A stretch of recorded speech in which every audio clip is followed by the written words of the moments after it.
ಸಸಾರ ಗುರುಗಳ ಕರುಣದಿಂದ ಪನಿತು ಪೇಳುವೆ ಪರಮ ಭಗವದ್ ಭಕ್ತರಿದನಾದರದಿ ಕೇಳುವುದು. ಕಡು ಕರುಣೆ ನೀನೆಂದರಿದು ಹೇರುಡಲ ನಮಿಸುವೆ ನಿನ್ನಡಿಗೆ ಬೆಂಬಿಡದೆ ಪಾಲಿಸು ಪರಮ ಕರುಣಾ ಸಿಂಧು ಎಂದೆಂದು. ನಡು ನಡುವೆ ಬರುತ್ತೆಪ್ಪ ವಿಘ್ನವ ತಡೆದು ಭಗವನ್ ನಾಮ ಕೀರ್ತನೆ ನುಡಿದು ನುಡಿಸೆನ್ನಿಂದ ಪ್ರತಿ ದಿವಸದಲ್ಲಿ ಮರೆಯದಲೇ. ಹರಿಭಕ್ತಿ ಸಾರದಲ್ಲಿ 61ನೇ ಪದ್ಯ. ಇಂದು ಈ ಜನ್ಮದಲ್ಲಿ ನೀನೇ ಬಂದು ಹಿಂದಣ ಜನ್ಮದಲ್ಲಿ ಬಳಿ ಸಂದು ಮುಂದಣ ಜನ್ಮ ಕಧಿಪತಿಯಾಗಿ ಇರುತ್ತಿರಲು. ಎಂದಿಗೂ ಎನಗೆಲ್ಲ ತನು ಸಂಬಂಧ ನಿನ್ನದು ಎನಗೆ ನೀಗತಿ ಎಂದು ಭಿನ್ನಯಿಸಿದೆನು ರಕ್ಷಿಸು ನಮ್ಮ ನನವರತ. ಅಪ್ಪ ಪರಮಾತ್ಮ, ಈ ಜನ್ಮದಲ್ಲಿಯೂ ನೀನೇ ಬಂದು ಹಿಂದಿನ ಜನ್ಮದಲ್ಲಿಯೂ ನಮ್ಮ ಬಳಿ ಇದ್ದು ನಮ್ಮ ಬಂಧು ಆಗಿದ್ದೆ. ಮುಂದಿನ ಜನ್ಮಕ್ಕೂ ಅಧಿಪತಿಯಾಗಿರುತ್ತಿರುವ ನೀನೆ. ಹೀಗಿರುವಾಗ ಎಂದಿಗೂ ನನಗೆ ದೇಹ ಸಂಬಂಧ ಇಲ್ಲಪ್ಪ, ನಿನ್ನ ಸಂಬಂಧ ಮಾತ್ರ ಇದೆ ಪರಮಾತ್ಮ. ಆದ್ದರಿಂದ ನನ್ನನ್ನು ನೀನೇ ರಕ್ಷಿಸು ಅಂತ ಹೇಳಿ ಪ್ರಾರ್ಥನೆ ಮಾಡ್ಕೋತಾ ಇದ್ದೇನೆ. ಪರಮಾತ್ಮ ರಕ್ಷಿಸಪ್ಪ ನಮ್ಮನ್ನು ಯಾವಾಗಲೂ ಅಂತ ಹೇಳಿ. ಆದ್ದರಿಂದ ಹೇಳ್ತಾ ಇದ್ದಾರೆ, ಎಲ್ಲ ಕಾಲಕ್ಕೂ ಪರಮಾತ್ಮನೇ ನಮ್ಮನ್ನು ದೇಹದ ಒಳಗೂ ಇದ್ದಾನೆ, ಜೀವನ ಒಳಗೂ ಇದ್ದಾನೆ.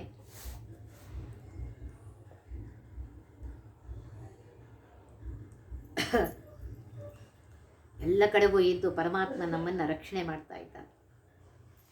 ಆದ್ದರಿಂದ ಅದನ್ನು ತಿಳಿದುಕೊಂಡು ಇದು ಮಾಡಬೇಕು ಅಂತ ಹೇಳಿ. ತೊರೆದು ಜೀವಿಸಬಹುದೇ ಹರಿ ನಿನ್ನ ಚರಣಗಳು. ಪರಮಾತ್ಮ, ನಿನ್ನ ಪಾದವನ್ನು ಬಿಟ್ಟು ಇರ್ಲಿಕ್ಕಾಗತ್ತೇನೋ ಪರಮಾತ್ಮ. ಆದ್ದರಿಂದ ಹೇಳ್ತಾ ಇದ್ದೇನೆ, ತಂದೆ ತಾಯಿಯನ್ನು ಬಿಟ್ಟು ತಪಸ್ಸು ಮಾಡಬಹುದಪ್ಪ, ಬಂಧು ಬಳಗಳನ್ನು ಬಿಡಬಹುದು, ರಾಜ ಸಿಟ್ಟಾದರೆ ಅವನನ್ನು ಬಿಡಬಹುದು. ಆದರೆ ಮನ್ಮಥನ ತಂದೆಯಾಗಿರುವಂತಹ ಪರಮಾತ್ಮ ನಿನ್ನ ಪಾದಗಳನ್ನು ಬಿಟ್ಟು ಇರಲಿಕ್ಕಾಗೋದಿಲ್ಲ ಪರಮಾತ್ಮ. ಈ ಭಾವನೆ ಇರಬೇಕು. ಏನು ಬೇಕಾದರೂ ಬಿಡ್ತೀನಿ ಪರಮಾತ್ಮ, ನಿನ್ನನ್ನು ನಾನು ಬಿಡುವುದಿಲ್ಲ. ನಿನ್ನ ಪಾದದಲ್ಲಿಯೇ ನನಗೆ ಶರಣು ಕೊಡು. ಹೊಟ್ಟೆ ಹಸಿದಾಗ ಒಡಲು ಹಸಿಯಲು ಅನ್ನವಿಲ್ಲದೇ ಇರಬಹುದು. ಹೊಟ್ಟೆ ಹಸಿದಾಗ ಅನ್ನ ಇಲ್ಲದೆ ಇರಬಹುದು. ನಾವು ಯಾವ ಊರಲ್ಲಿದ್ದೆ ಆ ಊರು ಬಿಟ್ಟು ಹೋಗ್ಬೋದು. ಹೆಂಡತಿ ಮಕ್ಕಳು ಅವ್ರನ್ನೂ ಬಿಡ್ಬೋದು. ಆದರೆ ಸಮುದ್ರಶಾಹಿಯಾಗಿರುವಂತಹ ಪರಮಾತ್ಮ ನಿನ್ನ ಪಾದಗಳನ್ನು ಎಂದೂ ಬಿಡಲಿಕ್ಕೆ ಆಗೋದಿಲ್ಲ ಪರಮಾತ್ಮ. ಕಡಲೊಡೆಯ ನಿನ್ನಡೆಯ ಗಳಿಗೆ ಬಿಡಲಾಗದು.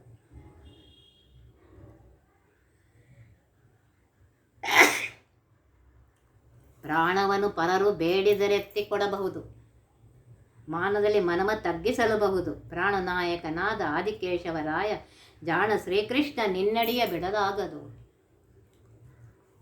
ಯಾರು ನಮ್ಮ ಜೀವ ಕೇಳಿದ್ರೆ, ಪ್ರಾಣ ಕೇಳಿದ್ರೆ ಅದನ್ನು ಕೊಡ್ಲಿಕ್ಕೂ ತಯಾರಿದ್ದೇವೆ. ಮಾನ ಇದಾಯಿತು ಅಂತಂದರೆ ಮನಸ್ಸಿನಲ್ಲಿ ಆ ದುಃಖವನ್ನಿಟ್ಟುಕೊಂಡು ತಲೆ ತೆಗೆಸ್ಕೊಂಡು ಕೂತಿರ್ತೇವೆ. ಆದರೆ ಪ್ರಾಣನಾಯಕನಾದ ವಾಯುದೇವರಿಗೆ ಸ್ವಾಮಿಯಾಗಿರುವಂತಹ ಹೇ ಕೇಶವ, ಜಾಣ ಸರ್ವೋತ್ತಮನಾಗಿರುವಂತಹ ಸರ್ವೋತ್ಕೃಷ್ಟನಾಗಿರುವಂತಹ ಪರಮಾತ್ಮ ಶ್ರೀಕೃಷ್ಣ ನಿನ್ನ ಪಾದಗಳನ್ನು ಎಂದು ಬಿಡೋದು. ಈ ಭಾವನೆ ಇರಬೇಕು. ಪರಮಾತ್ಮನನ್ನು ಎಂದು ಮರೆಯಬಾರದು. ಯಾವಾಗಲೂ ಅವನು ಶರಣು ಹೊಕ್ಕಿ ಅವನು ಹೇಳಿದಂತೆಯೇ ಪ್ರತಿ ಕ್ಷಣಕ್ಕೂ ವರ್ಣಾಶ್ರಮ ಧರ್ಮಗಳನ್ನು ಮಾಡುತ್ತಾ ಪ್ರತಿ ಕ್ಷಣಕ್ಕೆ ಅವನನ್ನು ಸ್ಮರಣೆ ಮಾಡ್ತಾರೆ. ಅದಕ್ಕೆ ದಾಸರು ಪ್ರತಿ ಕ್ಷಣಕ್ಕೆ ನೆನೆ ಲವಕ್ಕೆ ತ್ರುಟಿಗೆ ನೆನೆ ಇರುಳು ಹಗಲು ನೆನೆ ಆ ಪರಮಾತ್ಮನ ನೆನೆಸು. ಈ ದೇಹ ಕೊಟ್ಟವನು ಅವನೇ, ಬಂಧು ಬಳಗವನ್ನು ಕೊಟ್ಟವನು ಅವನೇ, ಇರಲಿಕ್ಕೆ ಮನೆಯನ್ನು ಕೊಟ್ಟವನು ಅವನೇ, ಆಹಾರವನ್ನು ಕೊಟ್ಟವನು ಅವನೇ, ತಿಂದ ಆಹಾರ ಜೀರ್ಣ ಮಾಡುವನು ಅವನೇ, ಸರ್ವವೂ ಅವನೇ ಆಗಿದ್ದಾನೆ. ಅಂತಹ ಪರಮಾತ್ಮನ ಪಾದಗಳನ್ನು ಎಂದೂ ಬಿಡಬಾರದು ಅಂತ ಹೇಳಿ. ಗಣನೆ ಇಲ್ಲದೆ ಜನನಿಯರು ಮೊಲೆ ಉಣಿಸಲಾಪಯ ಬಿಂದುಗಳನ್ನದನೆಣಿಸಲಳವೆ ಸಪ್ತಸಾಗರ ಅಧಿಕವೆನಿಸುವುದು. ಬಣಗು ಕಮಲ ಜನದಕ್ಕೆ ತಾನೇ ಮಣೆಯಗಾರನು ಈತ ಮಾಡಿದ ಕುಣಿಕೆಗಳನ್ನೇ ಬಿಡಿಸಿ ರಕ್ಷಿಸು ನಮ್ಮ ನನವರತ. ಅನೇಕ ಜನ್ಮಗಳು ಬಂದಿದೆಯಪ್ಪ. ಅದರಲ್ಲಿ ಗಣನೆ ಇಲ್ಲ, ಲೆಕ್ಕದಿಲ್ಲಷ್ಟು ತಾಯಿಯಂದ್ರಾಗಿದ್ದಾರೆ. ಆ ಜನ್ಮಗಳಲ್ಲಿ ಆ ತಾಯಿಯ ಸ್ತನ್ಯಪಾನವನ್ನು ಅವರು ಮಾಡಿಸಿದ್ದಾರೆ. ಅಂತಹ ಸ್ತನ್ಯಪಾನದ ಹಣಿಗಳನ್ನು ಎಣಿಸಲು ಸರ್ವತಾ ಸಾಧ್ಯ. ನೋಡ್ರಿ, ಸ್ತನ್ಯಪಾನ ಅಲ್ಲ, ಆ ಕುಡಿಯುವಾಗ ಬಿದ್ದ ಹನಿಯೇ ಸಪ್ತ ಸಾಗರಕ್ಕಿಂತ ಹೆಚ್ಚಾಗಿದೆ ಅಂತ ಹೇಳ್ತಾ ಇದ್ದಾರೆ. ಅಂದರೆ ಎಷ್ಟು ಜನ್ಮ ಬಂದಿರಬೇಕು ಲೆಕ್ಕ. ಇದಕ್ಕೆ ಬ್ರಹ್ಮದೇವರೇ ಕಾರಣ ಪುರುಷರು. ಬ್ರಹ್ಮದೇವರು ಹಾಕಿರುವಂತಹ ಈ ಹುಟ್ಟು ಸಾವುಗಳ ಇದರಿಂದ ಬಿಡಿಸಪ್ಪ, ನಮ್ಮನ್ನು ಕುಣಿಕೆಯಿಂದ ನಮ್ಮನ್ನು ಬಿಡಿಸಿ ಉದ್ಧಾರ ಮಾಡು ಅಂತ ಹೇಳ್ತಾ ಇದ್ದಾರೆ. ಅಂತಹ ಪರಮಾತ್ಮ ಸದಾ ನಮ್ಮನ್ನು ರಕ್ಷಿಸು ಅಂತ ಬಿಟ್ಕೊತಾ ಇದ್ದಾರೆ. ಜೀವನ ಹುಟ್ಟು ಸಾವುಗಳು ಅಸಂಖ್ಯವಾಗಿದೆ ಅನ್ನೋದನ್ನು ಈ ಪದ್ಯದಲ್ಲಿ ದಾಸರು ಅತ್ಯಂತ ಇದರಿಂದ ಹೇಳ್ತಾ ಇದ್ದಾರೆ. ತಾಯಿಯಂದಿರು ಅನಂತ ಜನ್ಮದಲ್ಲಿ ಉಣಿಸಿದ ಆ ಹಾಲಿನ ಗಣನೆಗೆ ಲೆಕ್ಕಕ್ಕೆ ಸಿಕ್ಕೋದಿಲ್ಲ ಅಂತ ಹೇಳ್ತಾರೆ.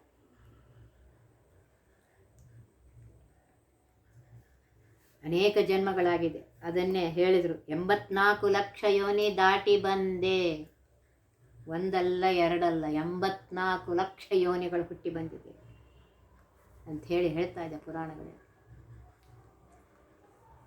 ಆ ಪ್ರತಿ ಜನ್ಮದಲ್ಲೂ ತಾಯಿಯ ಸ್ತನ್ಯಪಾನವನ್ನು ಮಾಡಿದರೂ ಸಹ ಅದರ ಒಟ್ಟು ಪ್ರಮಾಣ ಎಷ್ಟಿದೆ ಅಂತ ಇವತ್ತಿಗೂ ಲೆಕ್ಕಕ್ಕೆ ಬರೋದೇ ಇಲ್ಲ ಅಂತ ಹೇಳ್ತಾರೆ. ಲೆಕ್ಕಕ್ಕೆ ಮೀರಷ್ಟಿದೆ ಅದು. ಅದಕ್ಕೆ ಇಲ್ಲಿ ಹೇಳ್ತಾ ಇದ್ದಾರೆ, ಕ್ಷೀರಸಾಗರಕ್ಕಿಂತ ಅಧಿಕ ಅಂತ ಹೇಳ್ತಾ ಇದ್ದಾರೆ. ಸಪ್ತಸಾಗರಕ್ಕಿಂತ ಅಧಿಕವಾಗಿದೆ ಅಂತ ಹೇಳ್ತಾರೆ.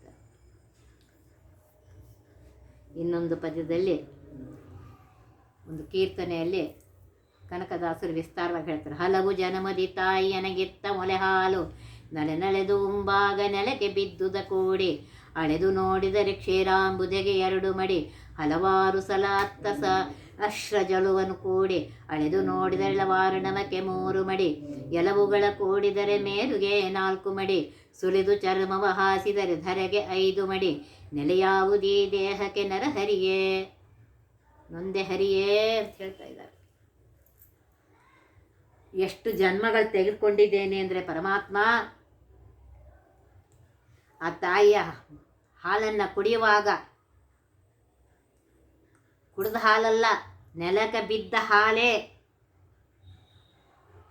ಕ್ಷೀರ ಸಮುದ್ರಕ್ಕಿಂತ 2 ಮಡಿ ಹೆಚ್ಚಾಗಿದೆ ಅಂತ ಹೇಳ್ತಾರೆ. 2 ಪಟ್ಟು ಹೆಚ್ಚಾಗಿದೆ ಅಂದರೆ ಅಷ್ಟು ಜನ್ಮಗಳು ಬಂದೋಗಿದೆ. ಆಯಾ ಜನ್ಮದಲ್ಲಿ ಹತ್ತಿದ್ದೇನಲ್ಲ, ಆ ಕಣ್ಣಿನ ನೀರಿನ ಹನಿಯೇ ಸಮುದ್ರ ಜಲಕ್ಕೆ 3 ಪಟ್ಟು ಹೆಚ್ಚಾಗಿದೆ ಅಂತ ಹೇಳ್ತಾ ಇದ್ದಾರೆ. ಅಂದರೆ ಎಷ್ಟು ಜನ್ಮ ಬಂದಿರಬೇಕು ಲೆಕ್ಕ ಹಾಕಿ. ಆ ಎಲ್ಲ ಜನ್ಮಗಳ ಎಲುಬುಗಳನ್ನು ಕೂಡಿಸಿದರೆ ಮೇರು ಪರ್ವತದ 4 ಪಟ್ಟಷ್ಟು ಹೆಚ್ಚಾಗುತ್ತಂತೆ. ಅಂದರೆ ಅಷ್ಟು ಜನ್ಮಗಳು ಬಂದಿದೆ ಅಂತ ಹೇಳಬೇಕಾಗಿದೆ. ಆ ಜನ್ಮದಲ್ಲಿ ಬಂದಿರುವಂತಹ ಚರ್ಮವನ್ನು ಹಾಸಿದರೆ ಈ ಭೂಮಿಯ 5 ಪಟ್ಟು ಆಗುತ್ತಂತೆ, ಅಷ್ಟು ದೊಡ್ಡದಾಗಿದೆ ಅಂತ. ಅಂದರೆ ಎಷ್ಟು ಜನ್ಮ ಬಂದಿದೆ ಅಂತ ಲೆಕ್ಕ ಹಾಕಿ. ಆದ್ದರಿಂದ ಇಲ್ಲಿ ಹೇಳ್ತಾ ಇದ್ದಾರೆ, ಈ ರೀತಿಯಾಗಿ ಸೃಷ್ಟಿ ಕಾರ್ಯವನ್ನು ಬ್ರಹ್ಮದೇವರು ಮಾಡಿದ್ದಾರೆ. ಅವರು ಕಾರಣ ಪುರುಷರಾಗಿದ್ದಾರೆ. ಕುಣಿಕೆಗಳು ಅಂತಂದರೆ ಕಗ್ಗಂಟುಗಳು, ದೇಹದ ಬಂಧನಕ್ಕೆ ಅದೆಷ್ಟು ಅಗಾಧವಾದ ಗಾಢವಾದ ಕುಣಿಕೆಗಳಿವೆ ಅಂತೇಳಿ ಇಲ್ಲಿ ಹೇಳ್ತಾ ಇದ್ದಾರೆ. ದೇಹ ಕೊಡುವ ಕಾರ್ಯ ಬ್ರಹ್ಮದೇವರದಾದರೂ ಮೂಲ ಬಂಧನದಲ್ಲಿ ಹಾಕುವನು ಪರಮಾತ್ಮ ಮಾತ್ರ. ಈ ಪ್ರಕೃತಿ ಪರಮಾತ್ಮನ ಅಧೀನವಾಗಿದೆ. ಅದರಿಂದ ಬಿಡುಗಡೆ ಹೊಂದಬೇಕಾದು ಪರಮಾತ್ಮನ ಅನುಗ್ರಹದಿಂದಲೇ. ಆದ್ದರಿಂದ ಪರಮಾತ್ಮನಿಗೆ ಬೇಡ್ಕೊತಾ ಇದ್ದಾರೆ, ಅಂತಹ ಕುಣಿಕೆಗಳನ್ನು ಬಿಡಿಸಿ ನಮ್ಮನ್ನು ರಕ್ಷಿಸು ಅಂತ ಬೇಡ್ಕೊತಾ ಇದ್ದಾರೆ. ಒಂದು ಕಡೆ ಶ್ರೀಮದಾಚಾರ್ಯ ಹೇಳ್ತಾರೆ, ಬಂಧಕೋ ಭವಪಾಶೇನ ಭವಪಾಶಾಶ್ಚ ಮೋಚಕ. ಭವಪಾಶದಲ್ಲಿ ಹಾಕಿದವನು ಆ ಪರಮಾತ್ಮ, ಅದರಿಂದ ನಮ್ಮನ್ನು ಮುಕ್ತಿ ಮಾಡುವವನು ಪರಮಾತ್ಮ. ಆದ್ದರಿಂದ ಪರಮಾತ್ಮ ನನ್ನನ್ನು ಮುಕ್ತಿ ಮಾಡಿ ನಮ್ಮನ್ನು ರಕ್ಷಸಪ್ಪ ಅಂತ ಹೇಳಿ ಬೇಡ್ಕೊತಾ ಇದ್ದಾರೆ. ಲೇಸ ಕಾಣೆನು ಜನನ ಮರಣದಿ ಘಾಸಿಯಾದೆನು ನೊಂದೆನ ಕಟ, ಲೇಸರಿಸಿ ನೋಡಲು ಪರಾತ್ಪರ ವಸ್ತು ನೀನಾಗೇ. ನೀ ಸಲಹುವನಲ್ಲವೇ ಕರುಣಾ ಸಮುದ್ರನು ನೀನಿರಲು ಕಮಲಾಸನ ಹಂಗೇಕೆ ರಕ್ಷಿಸು ನಮ್ಮ ನನವರತ. ಪರಮಾತ್ಮ ಜನನ ಮರಣಗಳ ರೂಪದ ಸಂಸಾರದಿಂದ ನಮಗೆ ಒಳಿತಾಗ್ಲಿಕ್ಕೆ ಸಾಧ್ಯವೇ ಇಲ್ಲ. ಬದಲಾಗಿ ಆ ಸಂಸಾರದಿಂದ ನಮಗೆ ನೋವೇ ಸಿಕ್ಕತ್ತೆ. ಆದ್ದರಿಂದ ಆ ಸಂಸಾರದಲ್ಲಿ ಬಿದ್ದು ನೊಂದಿರುವೆ ಪರಮಾತ್ಮ. ಆದ್ದರಿಂದ ಸರಿಯಾದ ರೀತಿಯಲ್ಲಿ ವಿಚಾರ ಮಾಡಿದಾಗ ಪರಾತ್ಪರ ವಸ್ತು ನೀನೇ ಆಗಿದ್ದಿ, ಸರ್ವೋತ್ತಮ ಸರ್ವೋತ್ಕೃಷ್ಟ ಸರ್ವಸ್ವಾಮಿ ನೀನೇ ಆಗಿದ್ಯಪ್ಪ. ನೀನೇ ಸರ್ವತ್ರದಲ್ಲಿ ವ್ಯಾಪಿಸಿದ್ದು ನೆಲೆಸಿದ್ದು ರಕ್ಷಕನಾಗಿರುವವನು ನೀನೇ. ಅಂತಹ ಕರುಣಾ ಸಮುದ್ರನು ಆಗಿರುವಂತಹ ಪರಮಾತ್ಮ, ನಿನ್ನ ರಕ್ಷಣೆ ಇರುವಾಗ ಬ್ರಹ್ಮದೇವರ ಹಂಗಿಗೆ ಕಾರಣವಿಲ್ಲ. ಅದರಿಂದ ಪರಮಾತ್ಮ ನಮ್ಮನ್ನು ರಕ್ಷಿಸು ಅಂತ ಬೇಡ್ಕೊತಾ ಇದ್ದ. ಈ ಪದ್ಯದಲ್ಲಿ ಸಂಸಾರದಲ್ಲಿ ಸುಖವಿಲ್ಲ, ಅದರಿಂದ ಬಿಡುಗಡೆ ಲಭಿಸಿದಾಗಲೇ ನಿಜವಾದ ಸುಖ ಲಭಿಸುತ್ತೆ ಅಂತ ಹೇಳಿ ಹೇಳ್ತಾ ಇದ್ದಾರೆ. ಅಂತಹ ಸುಖವನ್ನು ಕೊಡುವವನು ಮುಕ್ತಿದಾತನಾಗಿರುವಂತಹ ಕರುಣಾ ಸಮುದ್ರನಾಗಿರುವಂತಹ ಪರಮಾತ್ಮನೇ ಆಗಿದ್ದಾನೆ ಅಂತ ಹೇಳಿ ಪದ್ಯದಲ್ಲಿ ಹೇಳ್ತಾ ಇದ್ದಾರೆ. ಮನುಷ್ಯ ಸುಖಕ್ಕೋಸ್ಕರವಾಗಿ ಅವನು ಬಯಸುವಂತಹ ಪ್ರತಿಯೊಂದು ವಸ್ತು ಸಹ ಅನಿತ್ಯವಾಗಿದೆ. ಅವುಗಳ ಪಡೆಯ ಬಯಸುವ ಸಂಸಾರವೂ ಸಹ ಹುಟ್ಟು ಸಾವುಗಳ ಸಂಕೋಲೆಯಾಗಿದೆ. ಆದ್ದರಿಂದ ಇದರಿಂದ ಲಭಿಸುವುದು ನೋವು ಮಾತ್ರ ಅಂತ ಹೇಳ್ತಾ ಇದ್ದಾರೆ. ಆದ್ದರಿಂದ ವಿಷಯ ಸುಖವನ್ನು ಬಯಸದೆ ವಿರಕ್ತನಾಗಿ ಸಾಧನೆ ಮಾಡಬೇಕು ಅಂತ ಹೇಳಿ ಇಲ್ಲಿ ಹೇಳ್ತಾ ಇದ್ದಾರೆ. ಅಂತಹ ಸುಖವನ್ನು ಕೊಡಲು ಸರ್ವೋತ್ತಮನಾಗಿರುವಂತಹ ಸರ್ವೋತ್ಕೃಷ್ಟನಾಗಿರುವಂತಹ ಪರಮಾತ್ಮನಿಗೆ ಮಾತ್ರ ಸಾಧ್ಯ. ಆ ಪರಮಾತ್ಮನೇ ಸರ್ವೋತ್ತಮನಾಗಿದ್ದಾನೆ, ಸರ್ವೋತ್ಕೃಷ್ಟನಾಗಿದ್ದಾನೆ, ಸರ್ವಸ್ವಾಮಿಯಾಗಿದ್ದಾನೆ, ಕರುಣಾ ಸಮುದ್ರನೂ ಆಗಿದ್ದಾನೆ. ಅವನು ಒಲಿದಾಗ ಮಾತ್ರ ನಾವು ಈ ಸಂಸಾರದ ಬಂಧನದಿಂದ ಪರಿಹಾರವಾಗಿ ಶಾಶ್ವತ ಸುಖವನ್ನು ಪಡಿತೇವೆ.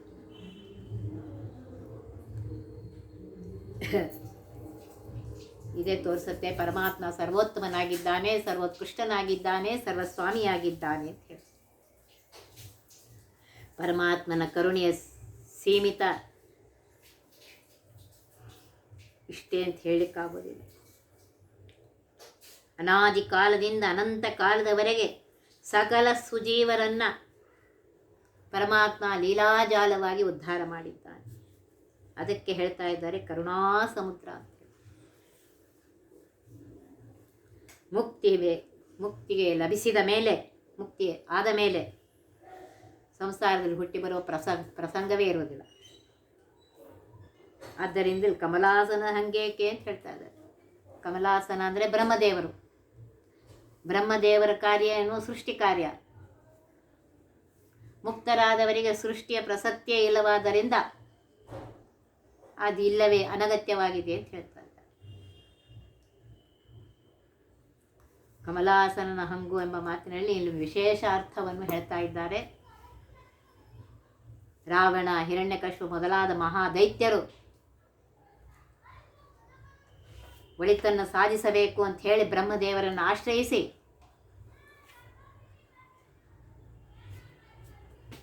ಆದರೆ ಅವರಿಗೆ ಗೊತ್ತಾಗಲಿಲ್ಲ ಅವರು ಹುಟ್ಟನ್ನು ಕೊಡುವ ದೇವತೆಯೇ ಹೊರತು ಹುಟ್ಟು ಪರಿಹರಿಸುವರಲ್ಲ ಅಂತ ಹೇಳಿ. ದೈತ್ಯರ ಆ ಪ್ರಯತ್ನ ಮತ್ತೆ ಹುಟ್ಟಲು ಕಾರಣವಾಯಿತೇ ಹೊರತು ಮುಕ್ತಿಗೆ ಅಲ್ಲ. ಪರಮಾತ್ಮ ಒಬ್ಬನೇ ಹುಟ್ಟು ಸಾವುಗಳ ಸಂಕೋಲೆಯಿಂದ ಸಂಕೋಲೆ ಅನಿಸುವಂತಹ ಈ ಸಂಸಾರದಿಂದ ಪರಿಹಾರ ಮಾಡೋದು. ಆದ್ದರಿಂದ ವಿವೇಕಿಗಳಾದವರು ಅವನನ್ನೇ ಆಶ್ರಯಿಸಬೇಕು ಅಂತ ಈ ಪದ್ಯದಲ್ಲಿ ಹೇಳ್ತಾ ಇದ್ದಾರೆ.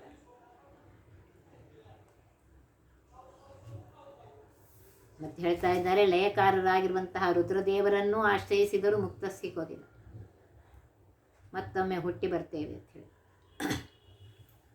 ಆದ್ದರಿಂದ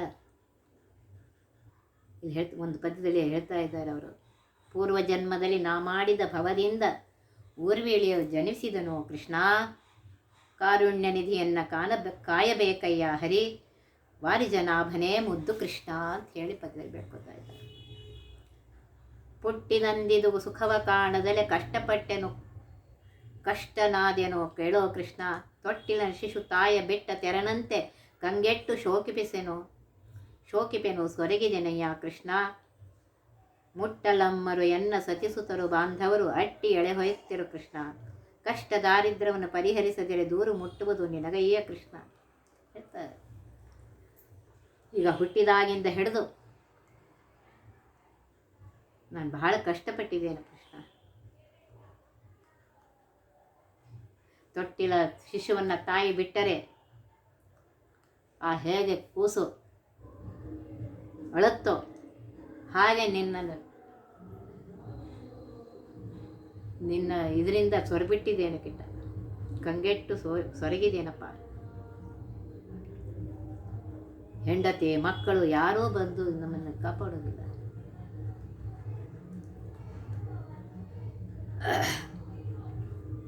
ಕಾಶಿಯ ವಾಸವನ್ನು ಮಾಡಿ ಬಹುದಿನದಿಂದ ಆಸೆಯೊಳಗಿದ್ದೇನೆಯ ಕೃಷ್ಣ, ಘಾಸಿಯನ್ನು ಮಾಡಿದರೆ ದೋಷವನ್ನು ಪರಿಹರಿಸುವ ಸಾಸಿರ ನಾಮದ ಕೃಷ್ಣ. ಕಾಶಿಗೆ ಹೋದರೂ ಉದ್ಧಾರ ಆಗ್ತೇನೆ, ಅಲ್ಲಿ ಹೋದರೂ ಉದ್ಧಾರ ಆಗ್ತಾನೆ ಅಂತ ಏನೇನೋ ಮಾಡಿದೆಪ್ಪ, ಏನಿಲ್ಲ. ಮತ್ತೆ ಈ ಸಂಸಾರದ ಮಾಯದಲ್ಲಿ ಪಾಶದಿಂದಲೇ ಬಿದ್ದಿದ್ದೇನೆ ಕೃಷ್ಣ.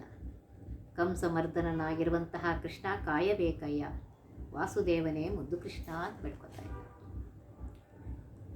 ಲೋಕದೊಳಗೆ ಎನ್ನನು ಪೋಲ್ವ ಪಾಪಿಗಳನ್ನು ನೀ ಕಂಡು ಬಲ್ಲೆಯ ಕೃಷ್ಣ, ಸಾಕಿನ್ನು ಎನಗಿಂದು ಗತಿಯ ತೋರಿಸಿ ಸದ್ವಿವೇಕಿಯನೇ ಬಾಡಯ್ಯ ಕೃಷ್ಣ. ರಾಕೆ ಎಂದು ಮುಖಿ ದ್ರೌಪದಿಯ ಮಾನವನು ಕಾಯ್ದೆ, ಆಕೆಗೆ ಅಕ್ಷಯವಿತ್ತೆ ಕೃಷ್ಣ. ಪಿನಾಕಿ ಸಖನಾದಿ ಕೇಶವನೇ ಉಡುಪಿಯ ವಾಸ ಸಾಕಿ ಸಲಹೆಯ ಎನ್ನ ಕೃಷ್ಣ. ನನ್ನಷ್ಟು ಪಾಪಿಗಳು ಈ ಲೋಕದಲ್ಲಿ ಯಾರೂ ಇಲ್ಲಪ್ಪ ಪರಮಾತ್ಮ, ಅದು ನಿಂಗೆ ಗೊತ್ತೇ ಇದೆ ಪರಮಾತ್ಮ. ಸಾಕು ಮಾಡಿ ನನಗೆ ಗತಿಯನ್ನು ತೋರಿಸಿ ನನ್ನ ವಿವೇಕಿಯನ್ನು ಮಾಡಪ್ಪ ಅಂತ ಹೇಳಿಬಿಡ್ಕೊತಾ ಇದ್ದಾರೆ. ಆ ದ್ರೌಪದಿಯನ್ನು ಕಾಯ್ದಂತಹ ಪರಮಾತ್ಮ, ಆಕೆಗೆ ಅಕ್ಷಯ ವಸ್ತ್ರವಿಟ್ಟು ಕಾಯ್ದಂತಹ ಪರಮಾತ್ಮ, ಸರ್ವೋತ್ತಮನಾಗಿರುವಂತಹ ಪರಮಾತ್ಮ, ಉಡುಪಿಯಲ್ಲಿ ವಾಸವಾಗಿರುವಂತಹ ಶ್ರೀಕೃಷ್ಣ ನನ್ನನ್ನು ಕಾಯಪ್ಪ ಅಂತ ಹೇಳಿ ಬೇಡ್ಕೊತಾ ಇದ್ದಾರೆ. ನೋಡ್ರಿ, ಒಂದೊಂದು ಪದ್ಯದಲ್ಲಿ ಎಷ್ಟು ಬೇಡ್ಕೊತಾ ಇದ್ದಾರೆ. ಆದ್ದರಿಂದ ಪರಮಾತ್ಮನ ಅನುಗ್ರಹ ಎಲ್ಲ ಕಾಲಕ್ಕೂ ಬೇಕು. ನಾನು ಅಷ್ಟು ಮಾಡಿದ್ದೇನೆ ಅಹಂಕಾರವನ್ನು ಬಿಟ್ಟು ವರ್ಣಾಶ್ರಮ ಧರ್ಮಗಳನ್ನು ಮಾಡುತ್ತಾ ಪ್ರತಿ ಕ್ಷಣಕ್ಕವನ ಸ್ಮರಣೆ ಮಾಡುತ್ತಾ ನಿನ್ನಿಂದ ನಿನ್ನಿಂದ ನಿನ್ನಿಂದ ಅಂತ ಹೇಳಿ ಅವನ ಸ್ಮರಣೆ ಮಾಡುತ್ತಾ ಇದ್ದಾಗ ಪರಮಾತ್ಮನ ಅನುಗ್ರಹ ಆಗುತ್ತೆ. ನೋಡ್ರಿ ಎಷ್ಟು ಸುಂದರವಾಗಿ ಹೇಳ್ತಾರೆ. ಕಾ ಪುರುಷರೈದಾರು ಮಂದಿ ಸಮೀಪದಲ್ಲಿ ಕಾಡುವರು ಎನ್ನನು, ನೀ ಪರಾಮರಿಸದೆ ಪರಾಕಾಗಿ ಹದುಲೇ ಸಲ್ಲ. ಶ್ರೀಪದಾಬ್ಜದ ಸೇವೆಯಲ್ಲಿ ನೆರೆ ಪಾಪವನ್ನು ಪರಿಹರಿಸಿ ನೀ ನಿಜ ರೂಪಿನಲ್ಲಿ ಬಂದೊಲಿದು ರಕ್ಷಿಸು ನಮ್ಮ ನನವರತ. ಅಪ್ಪ, ಕಾಪುರುಷರೈದಾರು ಮಂದಿ 11 ಜನ 5, 6, 11 ಜನ ಕೆಟ್ಟು ಜನರು ಸಮೀಪದಲ್ಲಿದ್ದು ನನ್ನನ್ನು ಕಾಡ್ತಾ ಇದ್ದಾರೆ. ಇದನ್ನು ನೀನು ಗಮನಿಸದೆ ಪರಾಮರಿಸದೆ ಅಂತ ಹೇಳ್ತಾರೆ. ನೀನು ಗಮನಿಸದೆ ಉದಾಸೀನ ಮಾಡುವುದು ಸರಿಯಲ್ಲಪ್ಪ. ಪರಾಕಾಗಿ ಹೆದುರೇಸಲು ಉದಾಸೀನದಿಂದಲೂ ಸರಿಯಲ್ಲ ಪರಮಾತ್ಮ. ನಿನ್ನ ಮಂಗಳಕರವಾದ ಪಾದಕಮಲ ಸೇವೆಯಲ್ಲಿ ತೊಡಗಿಸುವ ಮೂಲಕ ಇದರಿಂದ ಒದಗುವ ಪಾಪವನ್ನು ನೀನು ಪರಿಹಾರ ಮಾಡಿ ಬಿಂಬರೂಪದಲ್ಲಿ ಬಂದು ಪ್ರಸನ್ನನಾಗಿ ನನ್ನನ್ನು ರಕ್ಷಿಸಪ್ಪ ಅಂತ ಹೇಳಿ ಬೇಡ್ಕೊಳ್ತಾ ಇದ್ದಾರೆ. ಇಂದ್ರಿಯಾಭಿಮಾನಿ ದೈತ್ಯರಿಂದ ನಡೆಯುವಂತಹ ಪಾಪಗಳನ್ನು ಪರಿಹರಿಸಿ ರಕ್ಷಿಸಬೇಕು ಅಂತ ಹೇಳಿ ಹೇಗೆ ಇಂದ್ರಿಯಾಭಿಮಾನಿ ದೇವತೆಗಳಿದ್ದಾರೆ ಹಾಗೆ ಇಂದ್ರಿಯಾಭಿಮಾನಿ ದೈತ್ಯರು ಇದ್ದಾರೆ. ಇಲ್ಲಿ 5-6 ಮಂದಿ ಅಂತ ಹೇಳ್ತಾರೆ. 5-6 11 ಅಂದರೆ ಪಂಚಜ್ಞಾನೇಂದ್ರಿಯ, ಪಂಚಕರ್ಮೇಂದ್ರಿಯ, ಒಂದು ಮನಸ್ಸು. ಇಂದ್ರಿಯಾಭಿಮಾನಿಗಳಿಗೆ ದೇವತೆಗಳು ಹೇಗಿದ್ದಾರೆ ಹಾಗೆ ದೈತ್ಯರು ಇದ್ದಾರೆ. ದೇವತೆಗಳು ಸತ್ಕರ್ಮಗಳಿಗೆ ಪ್ರೇರಕರಾಗಿದ್ದರೆ ದೈತ್ಯರು ದುಷ್ಕರ್ಮಗಳಿಗೆ ಪ್ರೇರಕರಾಗಿದ್ದಾರೆ. ದೇವತೆಗಳು ಮಾಡಿಸುವ ಪುಣ್ಯ ಕಾರ್ಯಗಳು ನಮ್ಮ ಒಳತಿಗೆ ಕಾರಣವಾಗುವಂತೆ ದೈತ್ಯರು ಮಾಡಿಸುವಂತಹ ಪಾಪ ಕಾರ್ಯಗಳು ನಮ್ಮ ಕೆಡತಿಗೆ ಕಾರಣವಾಗಿದೆ. ಪುಣ್ಯ ಸದ್ಗತಿಗೆ ಕಾರಣವಾದರೆ ಪಾಪ ದುರ್ಗತಿಗೆ ಕಾರಣವಾಗಿದೆ. ಆದ್ದರಿಂದ ಪಾಪದ ಪರಿಹಾರ ಅತ್ಯಂತ ಅಗತ್ಯವಾಗಿದೆ. ಅದು ಪರಮಾತ್ಮನ ಕೃಪೆಯಿಂದಲೇ ಸಾಧ್ಯ ಅಂತ ಹೇಳಿ ಈ ಪದ್ಯದಲ್ಲಿ ಹೇಳ್ತಾ ಇದ್ದಾರೆ. ಇಲ್ಲಿ ಪುರುಷರ 5-6 ಮಂದಿ ಎಂಬುದಕ್ಕೆ ಪಂಚಜ್ಞಾನೇಂದ್ರಿಯ ಅಭಿಮಾನಿಯಾದಂತಹ ದೈತ್ಯರು ಹಾಗೂ ಕಾಮಾದಿ ಅರಿಷಡ್ವರಿಗಳಿಗೆ ಅಭಿಮಾನಿಯಾದಂತಹ ಕಾಲನೇಮಿ ಮೊದಲಾದ ದೈತ್ಯರು. ಇಲ್ಲಿ ಸಮೀಪದಲ್ಲಿ ಅಂದರೆ ದೇಹದೊಳಗೆ ಇದ್ದು, ಅವರೆಲ್ಲ ಹೊರಗಿದ್ದಾರೆ ಅಂತ ತಿಳ್ಕೊಂಡು ದೇಹದೊಳಗೆ ಇದ್ದಾರೆ. ದೇವತೆಗಳು ಇತರರಲ್ಲಿದ್ದು ಮಾಡಿಸುವಂತಹ ಪಾಪ ಕಾರ್ಯಗಳು ದೂರದಲ್ಲಿದ್ದು ಮಾಡುವ ಪಾಪ ಕಾರ್ಯಗಳಾದರೆ ದೇಹದೊಳಗೇ ನೆಲೆಸಿ ಮಾಡುವ ಪಾಪ ಕಾರ್ಯಗಳು ಸಮೀಪದಲ್ಲಿ ಮಾಡುವಂತಹ ಕಾರ್ಯಗಳು ಅಂತ ಇಲ್ಲಿ ಹೇಳ್ತಾ ಇದ್ದಾರೆ. ದೇಹದೊಳಗೇ ಇದ್ದಾರೆ ದೇವತೆಗಳು ಇದ್ದಾರೆ, ಅವು ದೈತ್ಯರು ಇದ್ದಾರೆ. ಕಾಡುವರು ಅಂದರೆ ಇಲ್ಲಿ ಪೀಡಿಸ್ತಾ ಇದ್ದಾರೆ.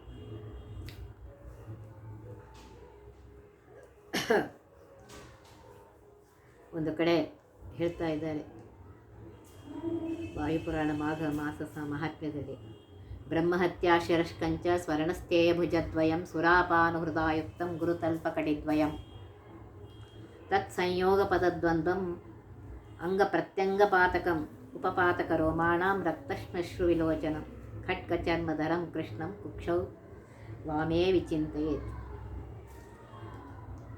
ಅನೇಕ ಪಾಪಗಳು ಮಾಡ್ತಾ ಇತ್ತು.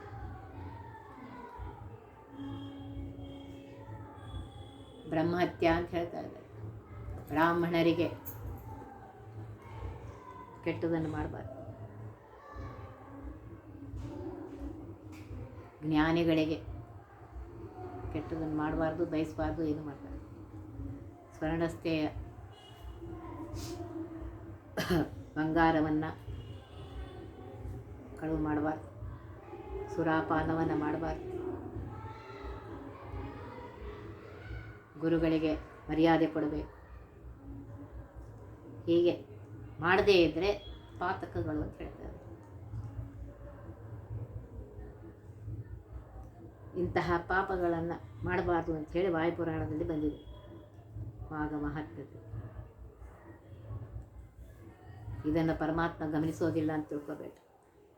ಆದ್ದರಿಂದ ಭಕ್ತರಾಗಿರುವಂಥವರು ಪರಮಾತ್ಮ ನಮ್ಮ ಮೇಲೆ ಕೃಪೆ ಮಾಡಿ ಈ ಪಾಪಗಳು ನಮ್ಮಿಂದ ಆಗದಂತೆ ನೋಡ್ಕೊಳಪ್ಪ, ಈ ಪಾಪಿಗಳ ಪೀಡೆಯು ನಮ್ಮ ಮೇಲೆ ಆಗದಂತೆ ನೋಡ್ಕೊಳ್ಳು ಅಂಥೇಳಿ ಬೇಡ್ಕೊತಾ ಇದ್ದಾರೆ.